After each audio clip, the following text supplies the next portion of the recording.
आम चुनाव 2024 के लिए एनडीए ने 400 पार का लक्ष्य रखा है, लेकिन बीजेपी को इस बात का एहसास है कि वो दक्षिण के बिना ये लक्ष्य हासिल नहीं कर सकती और यही वजह है कि इस बार पीएम मोदी का फोकस दक्षिण पर है। और जब पीएम केरल के पलक्कड़ पहुंचे तो यहां अलाथुर में जनसभा को संबोधित करते हुए कांग्रेस को आड़े हाथ लिया। आज बीजेपी के शासन में देश तेजी से आगे बढ़ रहा है, लेकिन एलडीएफ, यूडीएफ केरला को पीछे धकेल रहे हैं।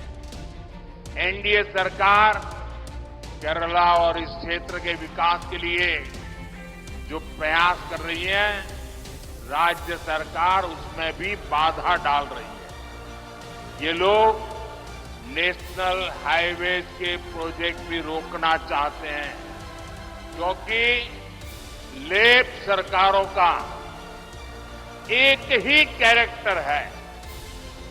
लेफ्ट वालों का एक ही कैरेक्टर है, चाहे वो त्रिपुरा में हो तो भी ऐसा ही करते थे, बंगाल में थे तब भी ऐसा ही करते थे, और केरल में भी जब मौका मिलता है ऐसा ही करते हैं। लेफ्ट वालों का कैरेक्टर क्या है?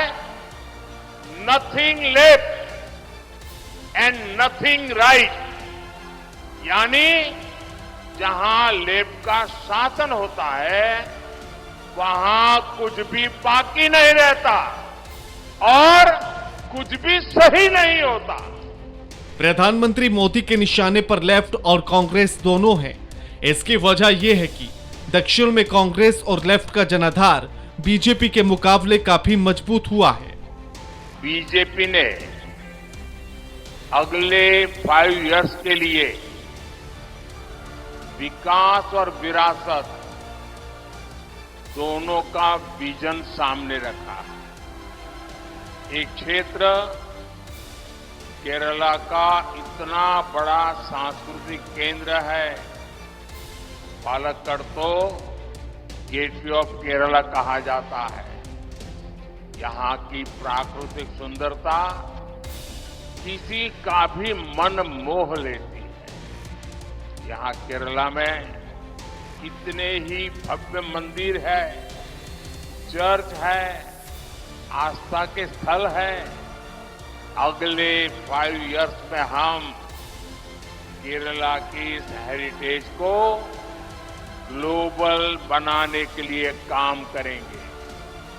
हम केरला को हाईवेज, एक्सप्रेसवेज और हाई स्पीड वंदे भारत ट्रेनों के नेटवर्क से जोड़ेंगे। बीजेपी का मिशन दक्षिण। पिछले 30 दिन में पीएम का 6ठा दौरा। दक्षिण में पैर जमाने की कोशिश में जुटी बीजेपी हर दांव पेच आजमा रही है। तभी तो पिछले 1 महीने में मोदी ताबड़तोड़ 6ठे दौरे पर दक्षिण पहुंचे। अभी 14 अप्रैल को प्रधानमंत्री मोदी कर्नाटक के दौरे पर रहे और मैसूरू में जनसभा को संबोधित कर इंडिया अलायंस पर हमला बोला। वहीं 19 मार्च को पीएम ने पहले केरल के पलक्कड़ में रोड शो किया। इसके बाद तमिलनाडु के सेलम में जनसभा को संबोधित किया। 18 मार्च को प्रधानमंत्री मोदी 3 राज्यों तेलंगाना, कर्नाटक और तमिलनाडु के दौरे पर रहे। वहीं 17 मार्च को आंध्र प्रदेश के पलनाडु में एनडीए की रैली में शिरकत की, तो वहीं 16 मार्च को तेलंगाना के नगर कुर्नल में रैली कर बीआरएस के खिलाफ मोर्चा खोला। 15 मार्च को प्रधानमंत्री नरेंद्र मोदी तमिलनाडु के कन्याकुमारी में भी जनसभा करने पहुंचे, तो कहा कि कन्याकुमारी से देश के इस दक्षिणी छोर से जो लहर उठी है, ये लहर बहुत दूर तक जाने वाली है। आप सबका ये जन समर्थन और प्रेम देखकर मैं विश्वास से कह सकता हूं, केरला का ये नया वर्ष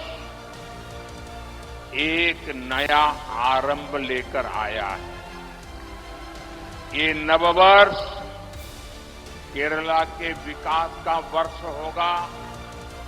ये नववर्ष नई राजनीति के आरंभ का वर्ष होगा। अब केरला पार्लियामेंट में अपनी मजबूत आवाज भेजेगा। इसलिए आज केरला भी कह रहा है, फिर एक बार, फिर एक बार, फिर एक बार, फिर एक बार, फिर एक बार, फिर एक बार, फिर एक बार। 400 के टारगेट को पाने के लिए बीजेपी की दक्षिण भारत की 129 लोकसभा सीटों पर नजर है और इसी अभियान के तहत जुटे हैं प्रधानमंत्री नरेंद्र मोदी। कैसा है दक्षिण में बीजेपी का गणित? आंध्र प्रदेश में बीजेपी का टीडीपी और जनसेना पार्टी के साथ गठबंधन है, तो ऐसे में चंद्रबाबू नायडू और पवन कल्याण के साथ आने से बीजेपी 25 सीटों वाले आंध्र प्रदेश में काफी मजबूत स्थिति में है। कर्नाटक और तेलंगाना में बीजेपी का संगठन मजबूत है, इसलिए आंध्र में गठबंधन बनने के बाद बीजेपी की दक्षिण से उम्मीदें बढ़ गई हैं, क्योंकि तमिलनाडु की 39, केरल की 20, तेलंगाना की 17, आंध्र प्रदेश की 25, कर्नाटक लोकसभा की 28 सीटें हैं। इन 5 राज्यों की सीटों को मिला दें तो लोकसभा की 129 सीटें हो जाती हैं। ऐसे में अगर बीजेपी यहां से अधिक सीटें निकालने में सफल हो जाती है तो वह अपने लक्ष्य को आसानी से हासिल कर सकती है। दक्षिण में कर्नाटक और तेलंगाना 2 ऐसे राज्य हैं जहां से बीजेपी के सांसद लोकसभा पहुंचते रहे हैं। कर्नाटक में बीजेपी मजबूत स्थिति में है और लोकसभा चुनाव में लगातार अच्छा प्रदर्शन करती रही है। कैसा है दक्षिण में बीजेपी का जनाधार? 2014 में लोकसभा चुनाव में कर्नाटक में बीजेपी को 17 सीटें मिली थी। उनका वोट करीब 43% रहा था। 2019 के लोकसभा चुनाव में बीजेपी और मजबूत हुई, उसकी सीटें बढ़कर 25 हो गई, जबकि वोट फीसदी 51.38% पर पहुंच गया। तमिलनाडु, आंध्र प्रदेश, कर्नाटक, केरल और तेलंगाना की 139 लोकसभा सीटों में पिछली बार बीजेपी ने 29 सीटें जीती थी। इनमें से 25 कर्नाटक और 4 तेलंगाना की थी। 2019 के लोकसभा चुनाव में तमिलनाडु, आंध्र प्रदेश और केरल की 84 लोकसभा सीटों में से बीजेपी को एक भी सीट नहीं मिली थी। लेकिन इस बार बीजेपी की कोशिश ये है कि पिछले प्रदर्शन को और बेहतर किया जाए। यही वजह है कि पीएम मोदी और बीजेपी दक्षिण के इन राज्यों पर फोकस कर रहे हैं।